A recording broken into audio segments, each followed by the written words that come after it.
बच्चों को मेरा वैदिक नमन। आज की इस नैतिक शिक्षा की ऑनलाइन श्रृंखला में मैं पुनः आप सभी का स्वागत करती हूँ। बच्चों, आज हम नैतिक शिक्षा के पाठ 6 का पठन कार्य करेंगे, जिसका शीर्षक है संस्कृत भाषा। जैसा कि आप सभी जानते हैं कि संस्कृत भाषा सभी भाषाओं में प्राचीन भाषा है। ये भाषा भारत की समस्त भाषाओं का स्रोत है। आइए बच्चों, सबसे पहले शब्दार्थ संबंधी ज्ञान प्राप्त करते हैं। तत्पश्चात हम संस्कृत भाषा के महत्व को समझेंगे एवं अभ्यास संबंधी प्रश्न साथ में हल करेंगे। तो बच्चों, पाठ 6 के सबसे पहले शब्दार्थ में हमारे पास शब्द है परिष्कृत। परिष्कृत का अर्थ होता है परिमार्जित। जो बहुत अच्छे तरीके से स्पष्ट हो वो होता है परिष्कृत। जननी, जन्म देने वाली या माता। कोश, खजाना या भंडार। कुचक्र, बुरा चक्र या षड्यंत्र। नंबर 5 पे हमारे पास है सुगम। सुगम मतलब आसान या सरल। अध्यात्म, अध्यात्म से अभिप्राय है ईश्वर से संबंधित। आजीवन, जीवन भर। प्रतिष्ठा, सम्मान। अक्षय, क्षय न होने वाला। क्षय का अर्थ होता है खत्म या खत्म न होने वाला या क्षय न होने वाला। देववाणी, देवों की वाणी। मृदुलता, कोमलता। लुप्त, खत्म होना या ओझल होना। अपेक्षा, तुलना में। और जो हमारे पास अंतिम शब्द है वो है प्रमाद। प्रमाद का अर्थ है खुशी। तो इस तरह ये शब्दार्थ है। सभी बच्चों ने क्या करना है, अपना शब्दार्थ कार्य पूरा कर लेना है और उसके पश्चात हम क्या करेंगे, इस पाठ का पठन कार्य करेंगे। जब हमारा पठन कार्य पूरा हो जाएगा बच्चों, तो उसके बाद हमने क्या करना है, हमने इस पाठ के प्रश्न हल करने। तो आइए बच्चों, शुरू करते हैं पाठ 6, जिसका शीर्षक है संस्कृत भाषा। इसमें संस्कृत भाषा के महत्व पर प्रकाश डाला गया है। हमारा प्राचीनतम साहित्य जिस भाषा में लिखा गया है उसका नाम है संस्कृत भाषा, वेदवाणी या सुर भारती। संसार की समस्त परिष्कृत भाषाओं में, परिष्कृत का अर्थ मैंने आपको बताया परिमार्जित जो भाषाएं हैं, जितनी भी स्पष्ट रूप में लिखी गई भाषाएं हैं, उन भाषाओं में संस्कृत ही प्राचीनतम है। संस्कृत बोलने और लिखने वालों ने संस्कृति तथा सभ्यता का निर्माण किया, ये विशेषता है संस्कृत भाषा की। भारत की आधुनिक भाषाएं संस्कृत भाषा से ही निकली हैं। तो क्या महत्व है संस्कृत भाषा का? सबसे पहले कि हमारा जो प्राचीनतम साहित्य जितना भी है वो इस भाषा में लिखा गया है। दूसरा, इसके विभिन्न नाम है। संस्कृत भाषा भी है, वेदवाणी भी है, सुर भारती भी है। और संसार की जितनी भी परिष्कृत का अर्थ है यहाँ परिमार्जित, या जितनी भी मान्य भाषाएं हैं, उन सब भाषाओं में संस्कृत ही प्राचीनतम भाषा मानी गई है। तो आधुनिक अगर हमारी भाषाएं जितनी हम लें वो किससे निकली है, वो संस्कृत से ही निकली है। और संस्कृत बोलने और लिखने वालों ने किस किस का निर्माण किया है, अपनी संस्कृति और सभ्यता का निर्माण किया है। तो हमारे पास यहाँ अभ्यास का प्रश्न भी है बच्चों, जिसको हम साथ में हल करते हुए चलेंगे, ताकि आपको हर गद्यांश के साथ जो भी हम पैराग्राफ पढ़ रहे हैं, जो गद्यांश पढ़ रहे हैं, उसको समझ आने के साथ साथ आप क्या कर सके, अभ्यास कार्य को भी हल कर सके। जैसे प्रश्न नंबर 1 है हमारे पास अभ्यास कार्य का, संस्कृत साहित्य किसमें लिखा गया है। तो सबसे पहले ही आपके पास प्रथम पंक्ति में उत्तर दिया गया है कि हमारा प्राचीनतम साहित्य जिस भाषा में लिखा गया है उसका नाम है संस्कृत भाषा, वेदवाणी या सुर भारती। तो हमारा उत्तर आ जाएगा इसमें कि संस्कृत साहित्य संस्कृत भाषा, वेदवाणी या सुर भारती में लिखा गया है। तो इस तरह हमारा प्रथम उत्तर बन जाएगा अभ्यास कार्य का। दूसरा प्रश्न में दिया गया है, संसार की समस्त परिष्कृत भाषाओं में कौन सी भाषा प्राचीनतम भाषा है। तो प्राचीनतम भाषा कौन सी है हमारी, संसार की समस्त परिष्कृत भाषाओं में संस्कृत ही प्राचीनतम भाषा है। बिल्कुल स्पष्ट उत्तर दिया है। तो आप बच्चों ने क्या करना है, पेज नंबर 22 जो आपकी किताब का है वहां से आपने प्रश्न देखने हैं। उत्तर मैंने यहाँ आपको अंकित करके दिए हैं, रेखांकित है, मार्क लगाया है, आपने उसको देखना है। चिन्ह जहां मैंने प्रश्न नंबर 1 का उत्तर, वहां मैंने उत्तर नंबर 1 लिखा है। जहां प्रश्न नंबर 2 का उत्तर है वहां मैंने उत्तर नंबर 2 लिखा है, ब्रैकेट में उसको लिखा है। तो आप बच्चों ने क्या करना है, ब्रैकेट नहीं लगाना है, पर यहाँ से पूरी पंक्ति को उत्तर में लिखना है। तो इस तरह हमारे अभ्यास कार्य के 2 उत्तर पूरे हुए बेटा इस गद्यांश में। तो सभी बच्चों ने क्या करना है, इसको पूरा करना है इस कार्य को। अब हम अगला गद्यांश लेते हैं, उसको समझते हैं पहले, फिर हम अभ्यास कार्य करेंगे। संस्कृत का मौलिक अर्थ है, अब अर्थ पर प्रकाश डाला है हमें कि संस्कृत का मौलिक अर्थ है संस्कार की गई भाषा। मुख्य अर्थ क्या है संस्कृत का, कि जो भाषा संस्कार की गई होती है, सुसंस्कृत भाषा जो है उसको क्या कहते हैं, हम संस्कृत भाषा कहते हैं। भाषा के अर्थ में संस्कृत का प्रयोग वाल्मीकि रामायण में सबसे पहले मिलता है। अगर हम ये कहें कि किन हमारे ग्रंथों में सबसे पहले संस्कृत भाषा का प्रयोग हमें मिलता है, तो इसका साक्षात प्रमाण हमें महर्षि वाल्मीकि द्वारा लिखित जो रामायण है उसमें मिलता है। जब भाषा का सर्वसाधारण में प्रचार कम होने लगा और पाली तथा जो प्राकृत भाषाएं थी वो बोलचाल की भाषाएं बन गई। जो पाली और प्राकृत है ये हिंदी का ही रूप है। जो जनसाधारण में भाषा बोली जाती थी वो थी पाली और प्राकृत भाषाएं।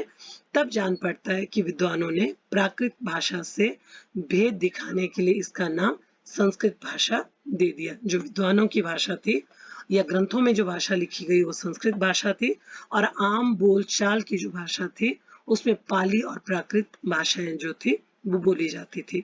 तो प्रश्न नंबर 3 हमें अभ्यास कार्य का दिया है बच्चों। इसमें आप देखेंगे हमने पूरा गद्यांश पढ़ा, तो हमें प्रश्न नंबर 3 दिया गया आपके अभ्यास कार्य में कि संस्कृत का मौलिक अर्थ क्या है।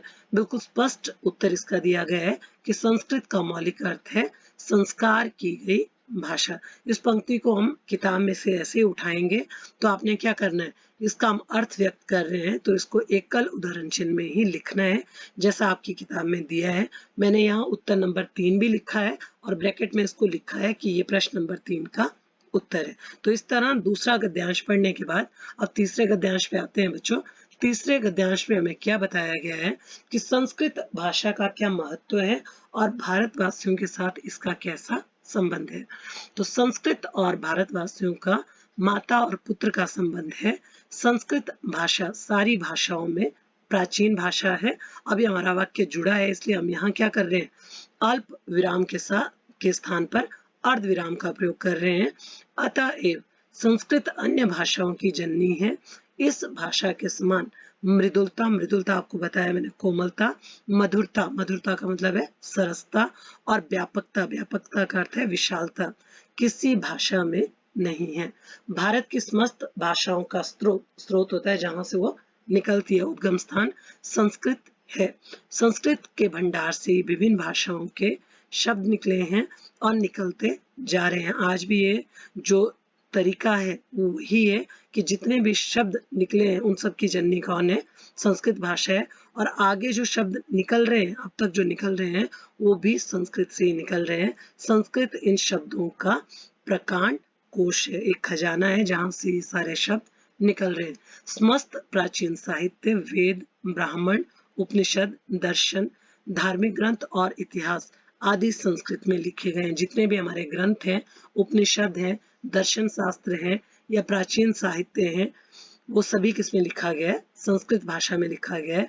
अपने अस्तित्व की रक्षा के लिए भी संस्कृत का ज्ञान होना बहुत आवश्यक है। विदेशी भाषाओं का मूल यदि खोजा जाए तो संस्कृत ही मिलेगी।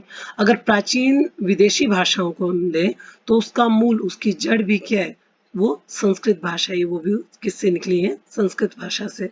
तो संस्कृत ग्रंथों में छिपा हुआ ज्ञान, विज्ञान हम आर्यों के प्रमाद से लुप्त होता जा रहा है। आज क्या स्थिति बन गई है कि संस्कृत ग्रंथों में जितना भी ज्ञान और विज्ञान छिपा है, हम आर्य लोग जो हैं, श्रेष्ठ लोग जो हैं, अपनी खुशी से हम क्या करते जा रहे हैं, हम अपने राग रंग में इतना लिप्त हैं, हम अपनी खुशी में इतना लिप्त हैं कि वो धीरे धीरे हम भूलते जा रहे हैं। विदेशी लोग हमारे इस संस्कृत कोश से ज्ञान विज्ञान खोजकर अपना लेवल लगाते जा रहे हैं। जैसा हम देखते हैं कि विदेशी क्या कर रहे हैं, आकर भारत में हमारे संस्कृत इन ग्रंथों को पढ़ रहे हैं, वहां से नई खोजें कर रहे हैं और एक नया कुछ खोज कर वो हमारे सामने ला रहे हैं, दुनिया के सामने, और उसमें वो अपना लेवल लगाते हैं कि हमने क्या किया है, हमने इस चीज को खोजा है। तो खोजते कहाँ से हैं बच्चों, हमारे इन संस्कृत के जो ग्रंथ हैं इन्हीं से खोजते हैं। पर उस पर वो अपना एक चिन्ह लगा देते हैं कि इसकी खोज किसने की, हमने की और हमने इस चीज को बनाया, तो अपना नाम दे डालते हैं। हम अभागे लोग उस आयातित ज्ञान को पाकर, आयातित ज्ञान है जो विदेशों से हमें वो ज्ञान मिल रहा है, हमारे शास्त्रों का ही वो ज्ञान है, पर जो उसको अपने देश में ले जा रहे हैं और फिर वहां से हमें दे रहे हैं, तो वह आयातित ज्ञान, वहां से आया हुआ जो ज्ञान है, उसको पाकर हम अपने आप को धन्य, धन्य का अभिप्राय है, हम सौभाग्यशाली समझते हैं कि किसी विदेशी ने कुछ खोजा और हमें उसके बारे में जानकारी दी। तो वास्तविकता क्या है कि वो सब खोज जो की गई है वो हमारे इन प्राचीन संस्कृत ग्रंथों से ही की गई है। भारत के अन्य मतों का ज्ञान भी संस्कृत में सुरक्षित है। जैनियों तथा बौद्धों के मूल ग्रंथ भले ही प्राकृत और पाली में हो, किंतु उनके वस्तु विषय की सुरक्षा इन ग्रंथों के संस्कृत रूपांतर ने ही की है, एवं उनमें जो कुछ है वो पहले से ही संस्कृत में है। जो कुछ भी इन बौद्ध ग्रंथों में है या पाली और संस्कृत भाषाओं में जो कुछ भी लिखा गया है, उसका जो स्वरूप है वो सबसे पहले संस्कृत में ही हमें मिलता है। तो अगर हम कहें तो संस्कृत भाषा ऐसी भाषा है जिसमें बहुत से गुण हैं, उन गुणों के कारण इस भाषा का इतना महत्व बढ़ा है। तो गुरु गोविंद सिंह जी संस्कृत के बड़े भक्त थे। उन्होंने अपने कुछ शिष्यों को संस्कृत पढ़ने काशी भेजा था। उनका दशम ग्रंथ यद्यपि हिंदी में है, किंतु संस्कृत के ज्ञान के बिना उसे अच्छी तरह से समझ पाना असंभव है। तो जो दशम ग्रंथ उनके द्वारा लिखा गया, गुरु गोविंद सिंह के द्वारा, तो उसमें भी अगर हमें संस्कृत भाषा का ज्ञान ना हो तो उस दशम ग्रंथ को अगर हम कहें कि उसका पूरा ज्ञान हम प्राप्त कर पाएंगे तो ज्ञान हमें नहीं मिल सकता है। तो उसके लिए हमें क्या करना पड़ेगा, सबसे पहले संस्कृत भाषा का ज्ञान अर्जित करना पड़ेगा। तो गुरु जी के संस्कृत प्रेम के कारण ही प्रत्येक सिख रियासत में संस्कृत की निःशुल्क पाठशालाएं चलती रही। तो इस प्रकार की पाठशालाओं का प्रबंध किया गया कि वहां क्या किया जाए, केवल संस्कृत भाषा को ही पढ़ाया जाए। डॉक्टर राम मनोहर लोहिया भारत में अंग्रेजी के स्थान पर लोक भाषा की प्रतिष्ठा के पक्षपाती थे।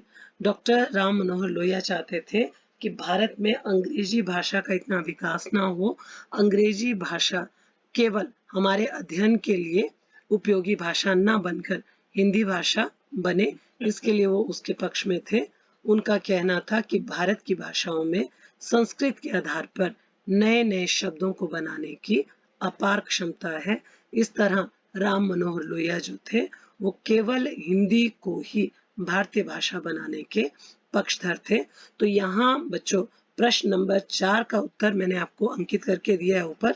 जो संस्कृत और भारतवासियों का क्या संबंध है आपस में वो आपको दिया गया है। पांचवा और छठा जो प्रश्न है उसका उत्तर पूरा पंक्तियों में नहीं दिया गया, वो लिखकर मैं आपको आगे टेनों पर दे रही हूँ। और 7वें प्रश्न का उत्तर मैंने यहाँ अंकित किया है। 7वां प्रश्न अभ्यास का है कि गुरु गोविंद सिंह जी ने संस्कृत को क्या दिया है। तो प्रश्न नंबर 7 मैंने यहाँ अंकित किया है, उसका उत्तर कि गुरु गोविंद सिंह से लेकर आपने क्या करना है, पाठशालाएं चलती रहें, यहाँ तक आपने क्या करना है, इस उत्तर को अंकित करना है। तो सभी बच्चे इस पाठ के पठन कार्य के साथ अर्थात इसकी रीडिंग के साथ क्या करेंगे, इन सभी प्रश्नों के उत्तर भी पूरे करेंगे और साथ में जो शब्दार्थ का कार्य मैंने दिया उसको भी पूरा करेंगे। तो सभी बच्चे इसी आशा के साथ कि अपने इस कार्य को निष्ठा के साथ पूरा करेंगे। और पाठ 1 और 2 आपने क्या करना है, आपकी आगे परीक्षाएं होने वाली हैं, उन परीक्षाओं के लिए आपने क्या करना है, नैतिक शिक्षा का पाठ 1 और 2 याद भी करना है बच्चों। तो अच्छी तरह से इसको पढ़ें, घर में रहें, सुरक्षित रहें और इसी तरह से अपना कार्य निष्ठा से करते रहें। सबसे पहले इस चैनल को सब्सक्राइब करें, पाठ को समझें और उसके बाद अपना ये कार्य अच्छे तरीके से अपनी कॉपी पर लिखें। इसी आशा के साथ अपनी वाणी को यही विराम देती हूँ। धन्यवाद।